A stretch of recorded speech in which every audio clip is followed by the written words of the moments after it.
जितने भी हमारी श्रोता भगवान स्वरूपी श्रोता जितने भी आए हैं, मैं सबका चरण छू के प्रणाम कर रहा हूं। एक ताली बजा कर आशीर्वाद। अब सबकर चरण छुए खती जाए तो ज्यादा टाइम लगेगा। अच्छा, यहाँ सब लोग भोजपुरी तो समझते हैं ना? अच्छा ठीक भाई, हाईलाइट हमारा मुँह में धूप होता है भाई। ये लाइट को थोड़ा सा डीम रखिएगा। हाँ, डीम रखिए। हम लौकाई दे रहे हैं। हाँ बस, क्योंकि आप सब मुझे देख पा रहे हैं, मैं आपको नहीं देख पा रहा हूँ इस लाइट की वजह से। तो कुछ अलग से लाइट दे दीजिए ताकि मैं भी देख पाऊँ इनको। हमारा मोड़िए तो बाहर दो ना। बोले करे बोला नहीं बोला तो हमारा को चलिए। जिला प्रशासन के जितने भी लोग हैं, डीएम साहब से लेकर माननीय मुख्यमंत्री भूपेश बघेल जी, जिनसे मेरा घर का रिश्ता है बड़ा, उनका हर शौक मैं करता हूँ। एक बेटे की तरह प्यार भी मिलता है मुझे, तो दिल से प्रणाम है। यहाँ जितने भी श्रोताएं हैं, आप सब मेरे लिए भगवान हैं और मैं आज अपने भगवान के बीच में गा रहा हूं। ये मेरी सबसे बड़ी उपलब्धि है।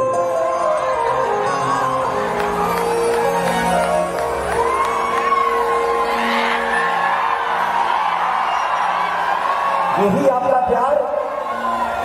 नहीं तो मैं जब बिग बॉस में गया था तो शायद मैं उस जगह के लिए बना नहीं था। वहां प्याज के लिए सब झगड़ा कर रहा था। हम ऐसे परिवार से आते हैं कि अगर हम 3 दिन खाना नहीं भी खाए तो अपने परिवार से कभी लड़ते नहीं हैं। हमारे संस्कार में ऐसा है। और वहाँ रोटी चोरा चोरा, अंडा चोरा चोरा सब झगड़ा कर रहा था। लेकिन उसके बावजूद भी आप सबने इतनी वोटिंग मुझे की कि मैं वोटिंग के मामले में सबसे ऊपर रहा। ये आपका प्यार और मोहब्बत ही था। तो दिल से प्रणाम आप सबके प्यार और आशीर्वाद के लिए कि आप लोग एक लिट्टी बेचने वाला, एक दूध बेचने वाले लड़के को इतना प्यार और मोहब्बत दिया। ब्राह्मण कुल के, क्योंकि मैं एक शिष्य हूँ ब्राह्मण का ही। मेरे गुरु जी का नाम है कमलानाथ मिश्रा और उसके हिसाब से मैं सारे ब्राह्मणों को अपना गुरु ही मानता हूँ। दिल से थैंक यू।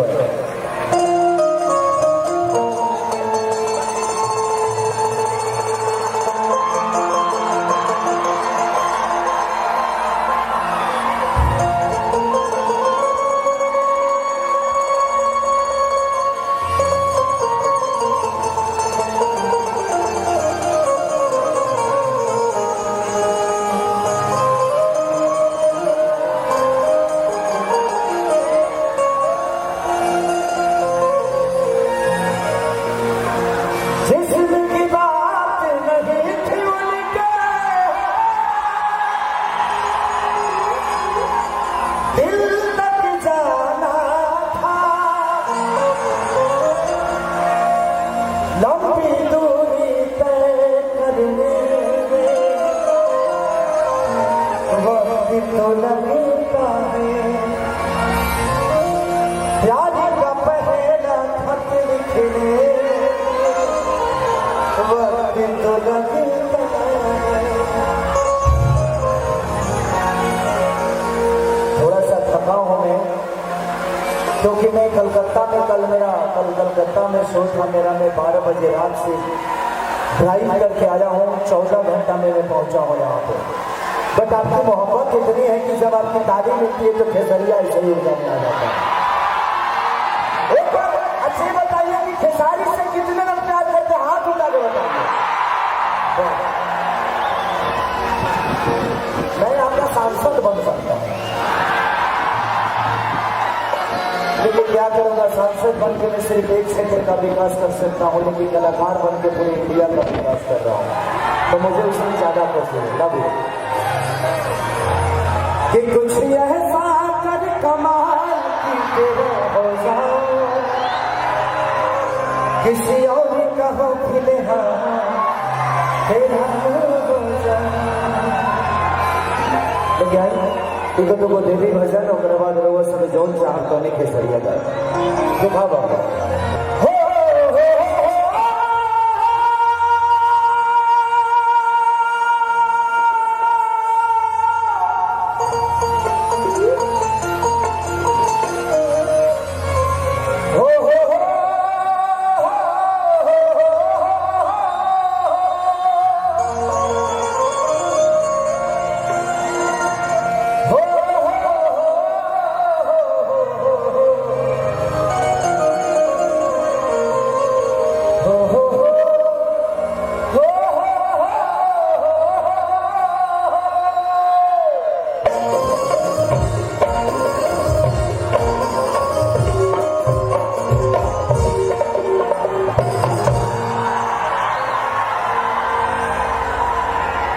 कि जय गणेश मंगल करना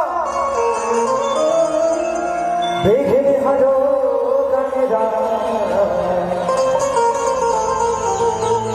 एक गणति करी बड़ी बदना सीधी करो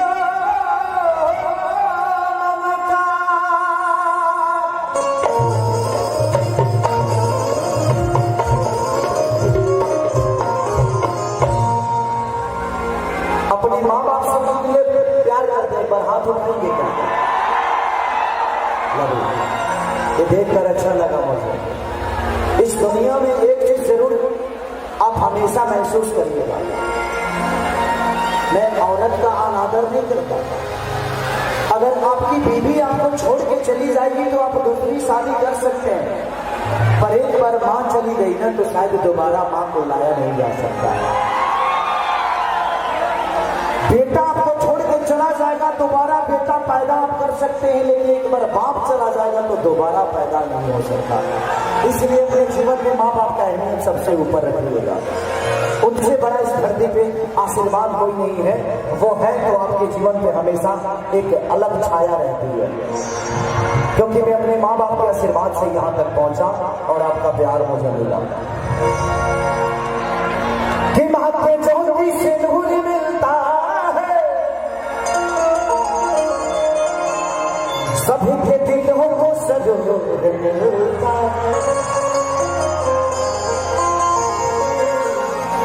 कि माँ के दरबार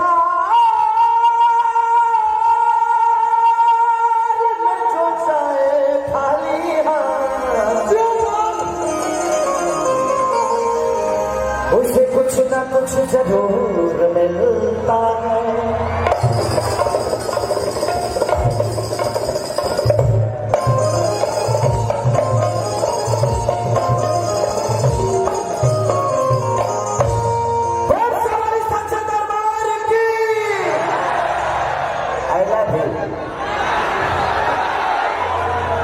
थोड़ा सा पढ़ा लिखा कम है, मैं तो थोड़ा मेरा शब्दों पे मर जाइएगा।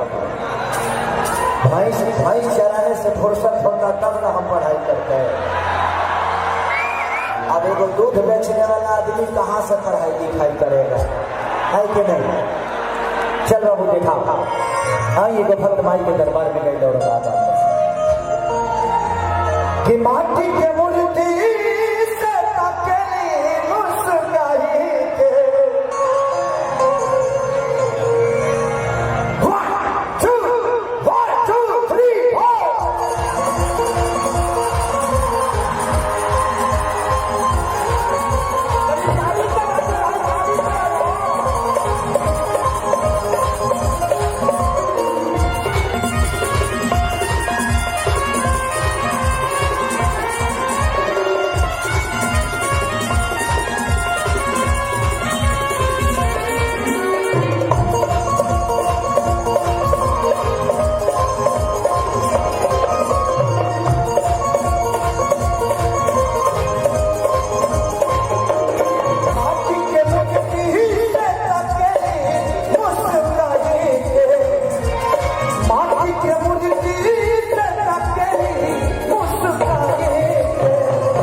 माटी के मूर्ति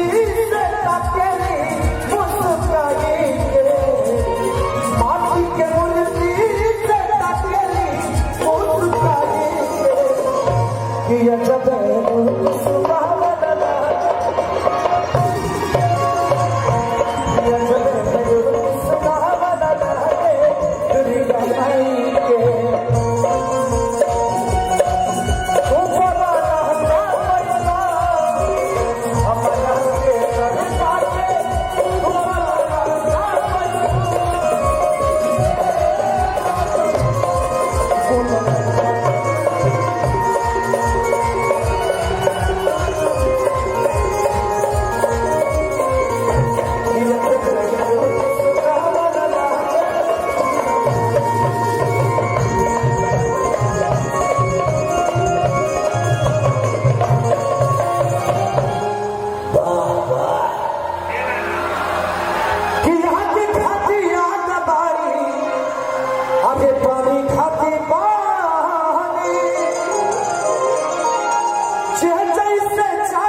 उस समय मैं एक शूटिंग कर रहा था। यहीं पे थमतरी एक जगह है आप सबके रायपुर के बगल में थमतरी है।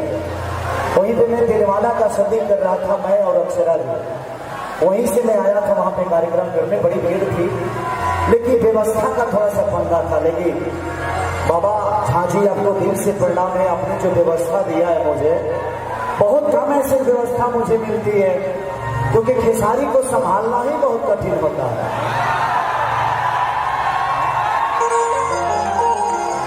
क्योंकि मैं इंसान को भूकंप जाता हूँ, मैं जहां जाता हूं वहां भूकंप भी आता है।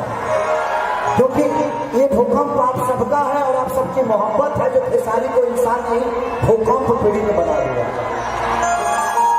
कि मैया सबके दर्शन देली मन हर साही के, कि मैया सबके दर्शन देली मन हर साही के, कि सबके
कि जब से बैठल मैया अरिया के पंडाल में,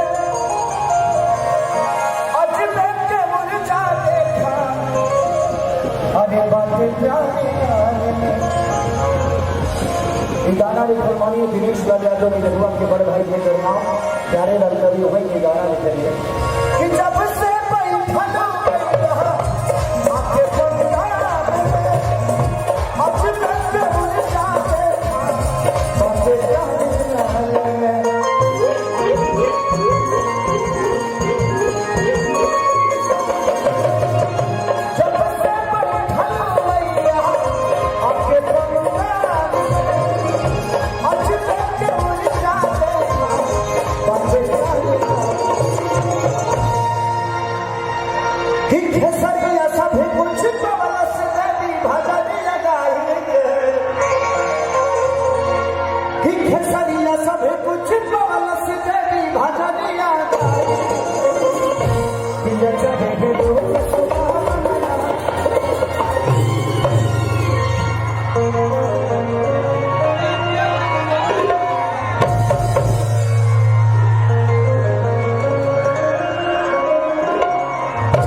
क्यों लोग गमसी बता है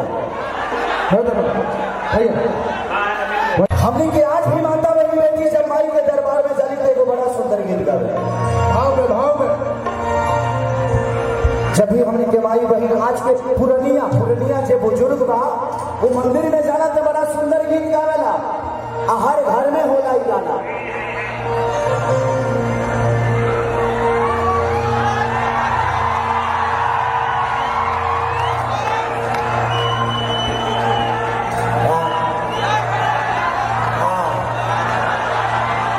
देखिए आंख मत मारिए, आपको है वो मैं भी हूं, दूसरा पार्टी मत समझिए मुझे। औरत लोग आगे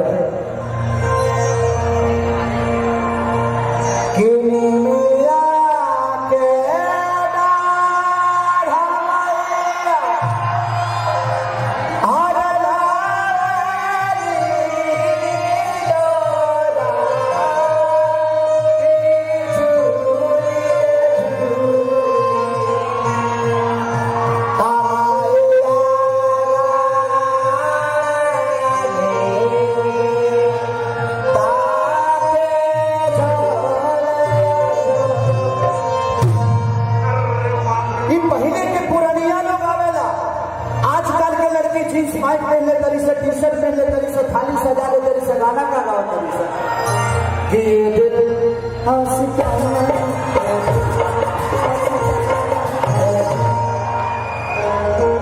माई मंदिर छोड़ के भागल बड़ी चौरा में। अब ये करे लीला से भइल हमारे यहाँ भइल की पता चल कि नेपाल के झटका है ना, झारखंडों में दे देला सब, बिहारों में है ना, उत्तराखंड में। ऐसे एगो औरत अपना पति से कहती है कि राजा हमरों के थाने के मंदिर घुमा दो, बड़ा शौक लगल बा। औरत क्या कर दिया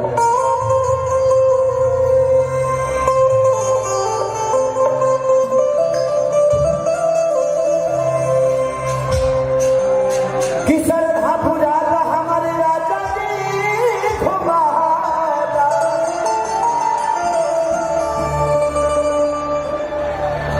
कि श्रद्धा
सुनी बेटी लागे ना थावे मेरा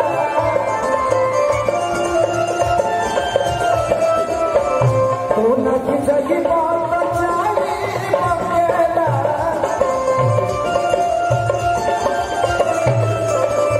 तू न की जगी बात बचाई मंगेला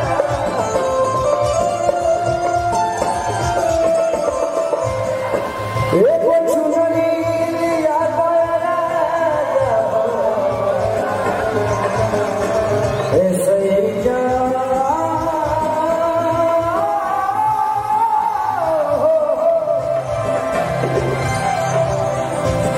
एक चुनरी ले आई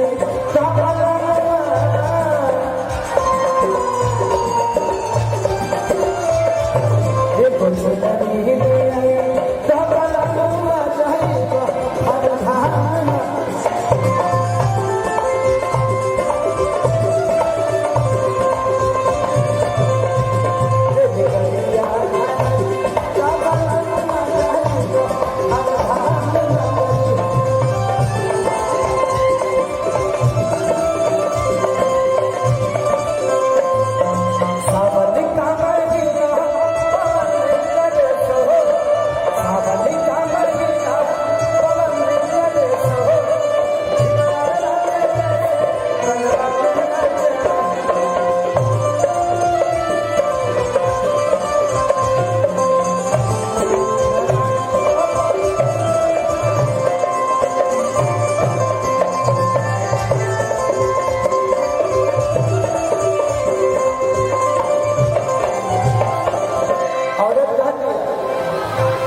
देखो